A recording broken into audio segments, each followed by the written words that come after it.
Madame, Monsieur, bonsoir et bienvenue au 19h de ce 30 août à la une de l'actualité. Le président de la République a réservé un accueil officiel au président de la République de Guinée-Bissau. Les deux chefs d'État se sont accordés sur la réouverture de l'ambassade de l'Algérie en Guinée-Bissau et le rôle de l'Algérie dans la stabilité en Afrique a été mis en avant par le président guinéen. Nous l'écouterons tout à l'heure. Peu de forêt, nous irons à Djidjel et Soukahra sous le dédommagement des sinistrés a débuté. Certaines familles ont reçu des appareils électroménagers. Le recensement des dégâts auprès des agriculteurs, lui, se poursuit par les commissions de wilaya.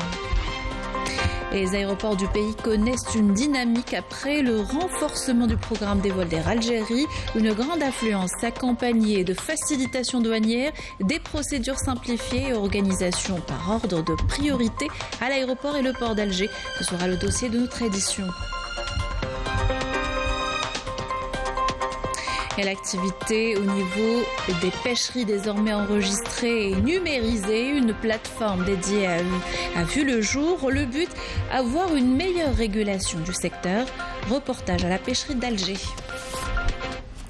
Bienvenue à tous, heureuse de vous retrouver. Je vous le disais en titre, le président de la République, Ahmed Tebboune, a réservé aujourd'hui au siège de la présidence de la République un accueil officiel au président de la République de Guinée-Bissau, Umaro Sissoko Embalo, après avoir écouté les hymnes nationaux des deux pays. Les deux chefs d'État ont passé en revue un détachement de la garde républicaine qui leur a rendu les honneurs.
Voilà donc, comme je le disais tout à l'heure, après avoir écouté les hymnes nationaux des deux pays, les deux chefs d'État ont passé en revue un détachement de la garde républicaine qui leur a rendu les honneurs.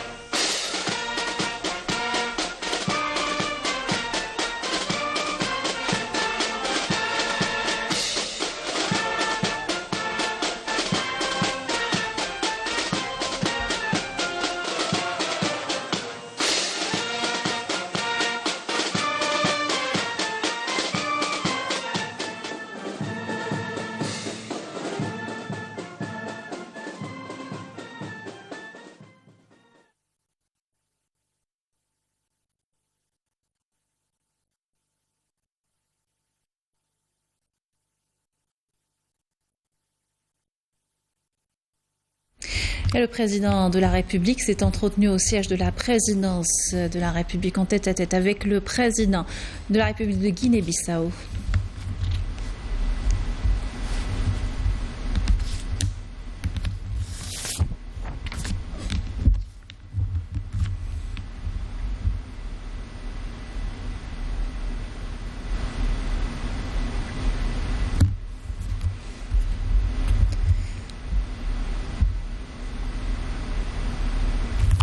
Les entretiens se sont élargis par la suite aux délégations des deux pays.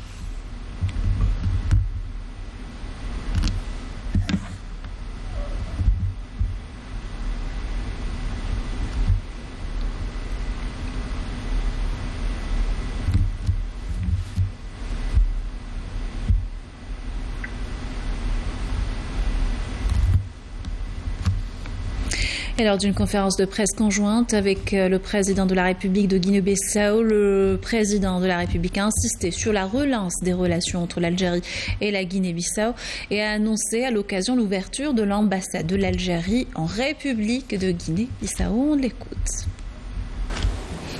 Bismillahirrahmanirrahim. فخامة الرئيس سيد عمر سيسوكو وأخي العزيز سيدات والسادة، أولا بودي أن أرحب بأخي رئيس جمهورية غينيا بيساو وأشكره جزيل الشكر على هذه الزيارة الأخوية التي ترجعنا إلى تاريخ إفريقيا، إلى التاريخ المشترك بين الجزائر وغينيا بيساو. ونحن كشباب آنذاك نتذكر ما قاله المرحوم أميلكار كابرال، قال المسلم لابد أن يذهب إلى مكة، المسيحي لازم أن يذهب إلى الفاتيكان، والثوري لازم أن يذهب إلى الجزائر، هي مكة الثوار. كبرنا مع غينيا بيساو في هذه العقلية هذه. فيه ظروف خلت البلدين ابتعدوا عن بعضهم بعض، ولكن انطلاقا من هذه الزيارة سنرجع إلى العلاقات الطبيعية بين البلدين. ومثل ما قلته لأخي فخامة الرئيس، من العيب والعار أن الجزائر لم تفتح سفارة في غينيا بيساو، وسنصحح هذا الغلط إن شاء الله.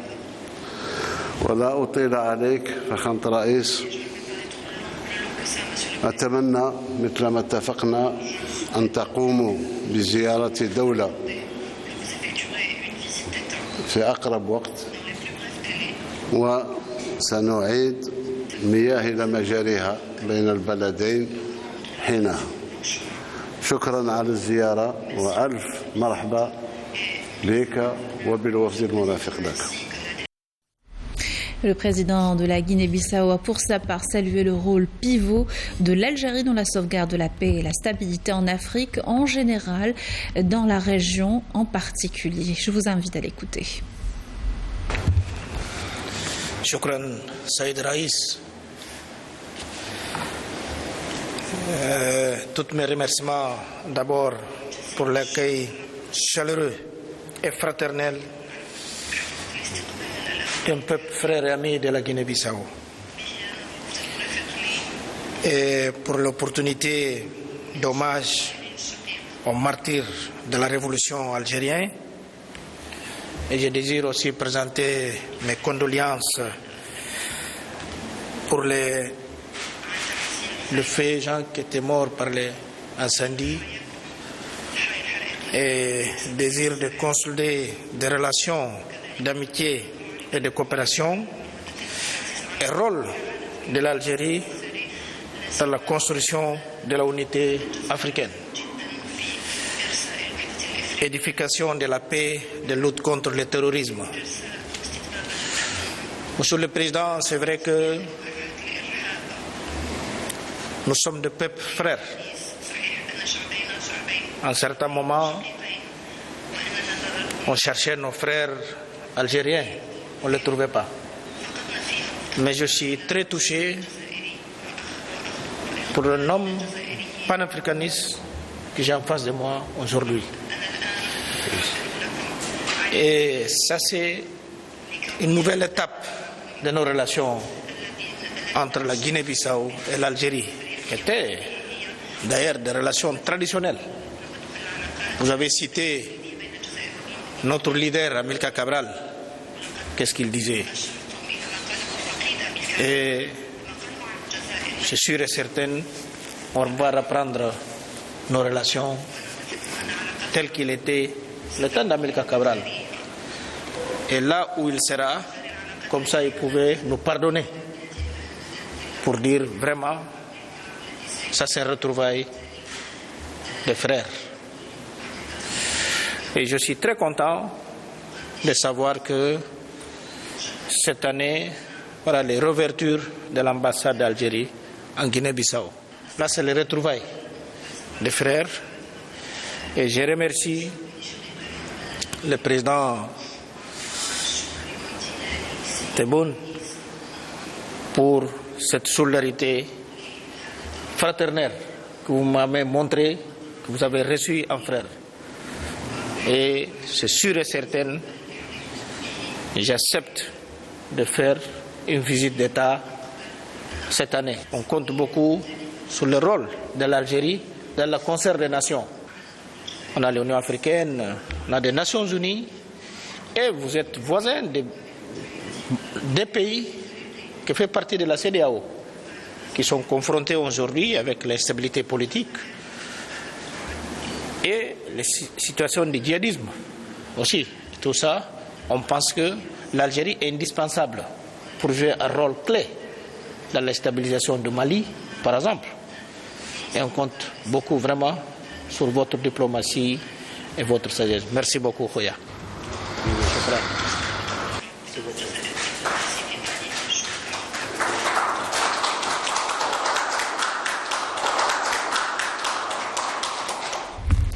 Et le président bissau-guinéen avait déposé ce matin au sanctuaire du martyr à Alger une gerbe de fleurs devant la stèle commémorative et observé une minute de silence à la mémoire des martyrs de la glorieuse guerre de libération nationale.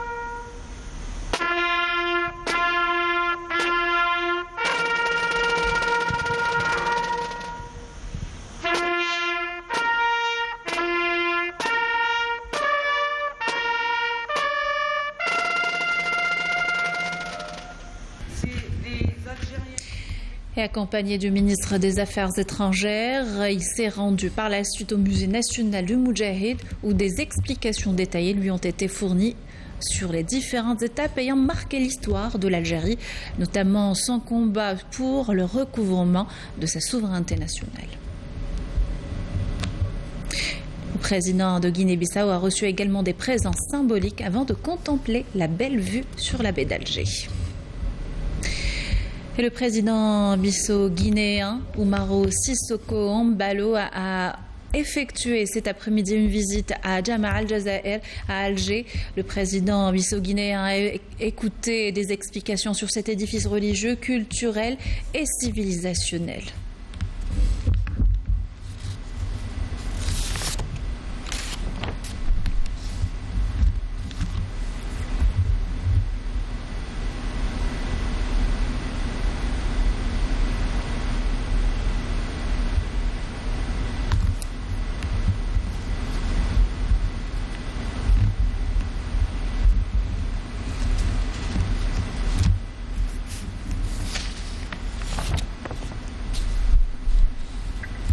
Voilà pour cette visite du président de la République de Guinée-Bissau. Le président et les membres de l'Autorité nationale de protection des données à caractère personnel ont prêté serment ce mardi à la Cour d'Alger devant le président de chambre Hamzaoui Mohamed Saba. Ils sont nommés pour une durée de 5 ans en vertu du décret présidentiel 22-187 du 17 Shawwal 1443 correspondant au 18 mai 2022.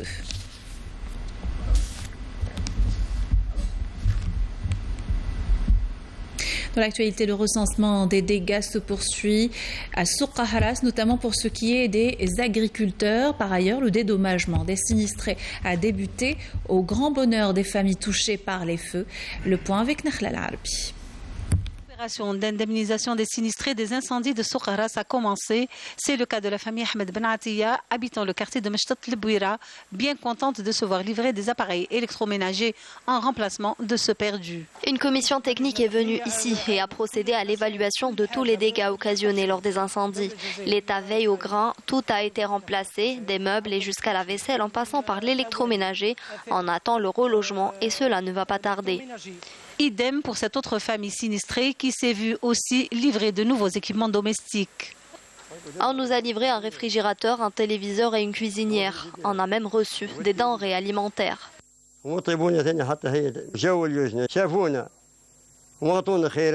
L'indemnisation des sinistrés des feux de forêt a commencé aujourd'hui à Souqa Haras. Elle se fera néanmoins en plusieurs étapes. 5 familles ont bénéficié de 3 équipements, à savoir un réfrigérateur, un téléviseur et une cuisinière. 2 familles ont reçu 2 équipements et 7 familles ont reçu un seul appareil électroménager dans une première étape. C'est la commission pour le recensement des dégâts qui établit la feuille de route à suivre. Ces familles ont toutes hâte d'oublier les événements tragiques qu'a connus la wilaya de Souqa Haras et de reprendre enfin le cours de leur vie. Et début du dédommagement imminent selon les commissions locales installées à cet effet.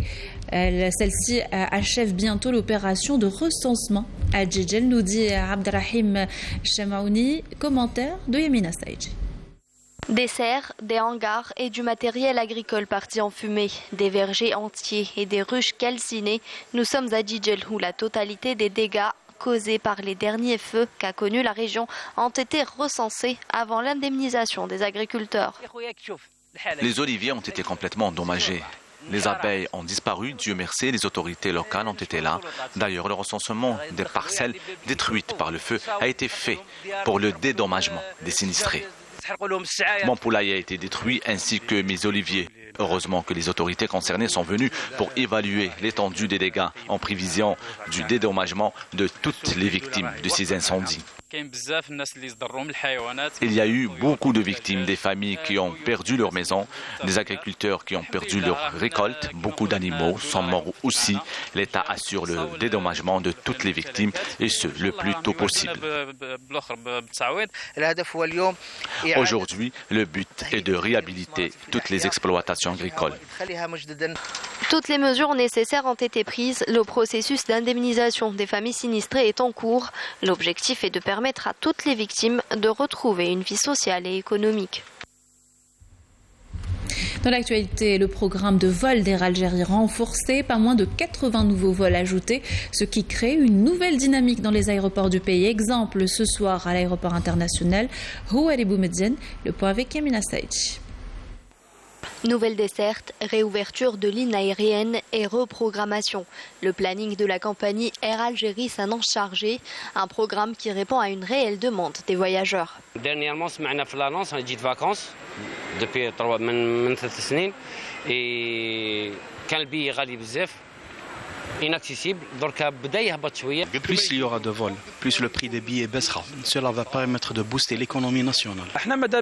Nous espérons que le nombre de vols va augmenter. Ainsi, les billets seront accessibles à tous. J'ai vu afficher de nouveaux vols en provenance de France à destination d'Alger. C'est une très bonne chose. Mais nous espérons trouver de nouvelles destinations à l'avenir. Plus de 80 vols sont annoncés par Air Algérie pour renforcer son programme. Un programme assez riche avec un renforcement des vols quotidiens vers Paris et Marseille, le retour d'Air Algérie à l'est de la France ainsi que la ville de Bordeaux, relance des vols depuis la ville de Biskra, Batna et El Oued. Et dernièrement, renforcement des vols vers la France depuis Chlef, Oran, Bjaya, Constantine et Tlemcen. De nouvelles mesures qui visent à faciliter le déplacement de et vers l'Algérie, des mesures qui profitent notamment à notre communauté établie à l'étranger. L'aéroport d'Alger est très fréquenté en cette période estivale, notamment par notre communauté établie à l'étranger. Les douanes algériennes ont mis en place de nombreuses facilitations au profit des voyageurs. Le but, garantir leur arrivée et leur départ dans les meilleures conditions. Reportage de Yasmine Massaoudi. À l'aéroport international d'Alger, la fin de la saison estivale se fait déjà sentir. Chaque jour, des milliers de vacanciers prennent l'avion pour rentrer chez eux. Après avoir passé les formalités d'usage, un arrêt au niveau des services des douanes est obligatoire. Bonjour madame. Avez-vous quelque chose à déclarer madame? Rapidité, gain de temps. Chaque année, les services des douanes algériennes mettent en place un dispositif spécial pour la saison estivale, au grand bonheur des voyageurs. Je rentre à Avignon en passant par Marseille et je suis passé par la douane mais je n'ai jamais eu de problème ou de soucis particuliers. Au contraire, l'accueil était agréable, tranquille. Bon accueil, tout s'est bien passé, c'est rapide, pas de problème, rien. Bonne expérience, très bonne expérience. On a toujours été bien accueillis ici, d'ailleurs que ce soit par la douane ou la police aussi, la PAF, très bon accueil. Ils sont près de 500 douaniers à veiller jour et nuit au bon déroulement des opérations. Un registre de doléances est mis à disposition des voyageurs pour faire part de leurs avis et recommandations. Donc le passager peut mentionner toutes ses préoccupations ou bien ses avis concernant le traitement, son passage et ses avis. Les douaniers restent à l'affût de la moindre infraction. Ce voyageur arrivé de Montréal a ramené dans ses valises des jumelles, un objet strictement interdit. De l'autre côté, ce voyageur qui a en sa possession une très grande quantité de médicaments repartira finalement avec après avoir présenté un justificatif. Ici, toutes sortes d'objets illicites ou insolites sont saisis chaque jour.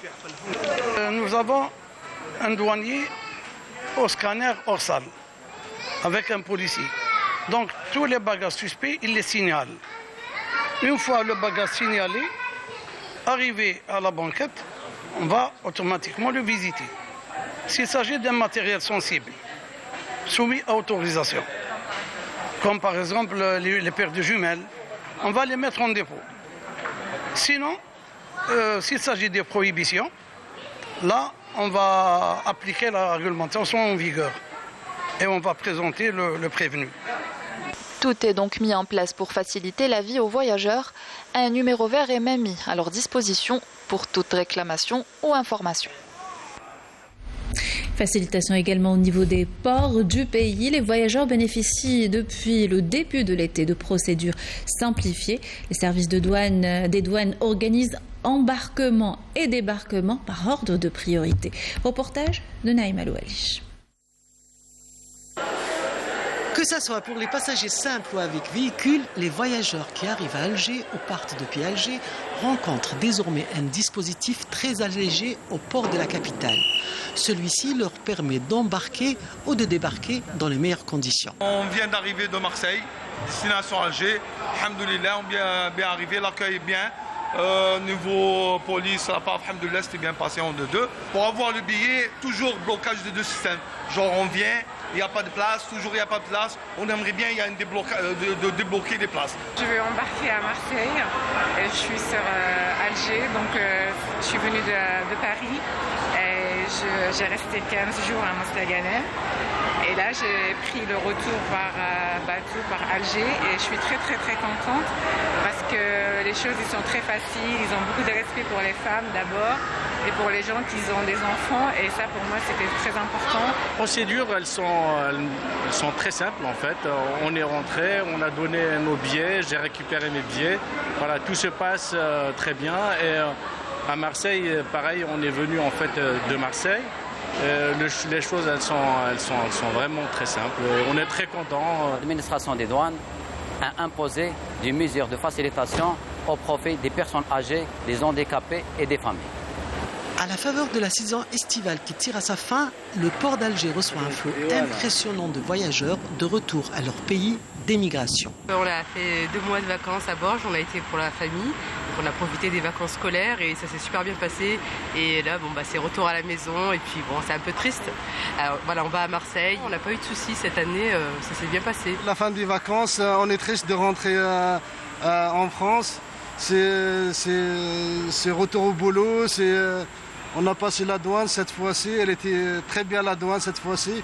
Une ouverture qui a coïncidé avec la saison estivale 2022, qui a connu un flux important des voyageurs et de véhicules. Ainsi, nous avons enregistré une entrée de 1er juin 2022 à ce jour, 114 554 passagers, 37 822 véhicules, composés essentiellement de notre communauté. Le moins que l'on puisse dire, c'est que les services douaniers du port d'Alger ont considérablement fluidifié le trafic à des milliers de voyageurs, tant à l'arrivée qu'au départ. On reste dans le domaine portuaire, mais pour parler pêche à présent, l'activité au niveau des pêcheries est désormais enregistrée sur le système statistique de la pêche et de l'aquaculture, une plateforme numérique qui englobe toutes les données et permet ainsi d'avoir une meilleure régulation du secteur. Reportage de Nice Aït Belkacem à la pêcherie d'Alger.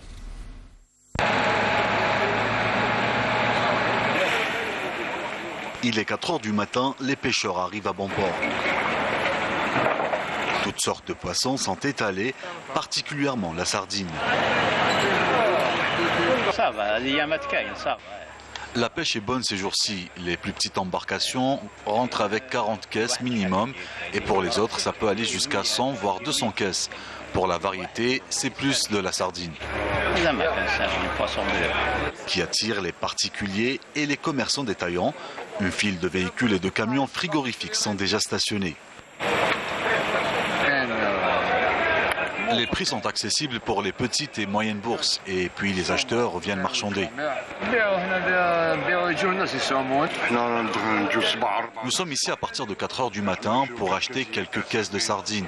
Les prix varient, certains demandent 10 000 dinars, d'autres 9 000 dinars, ça peut descendre jusqu'à 5 000 dinars, tout dépend de la disponibilité. Mais avant la criée et le passage des mandataires, l'agent en charge des statistiques passe en revue la quantité et les variétés de poissons pêchés.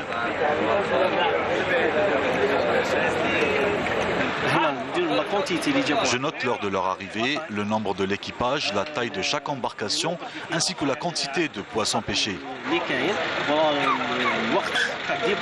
Les données collectées sont immédiatement enregistrées sur le système statistique de la pêche et de l'aquaculture en Algérie, un système spécialement conçu pour la gestion quotidienne des quantités et variétés des poissons pêchés.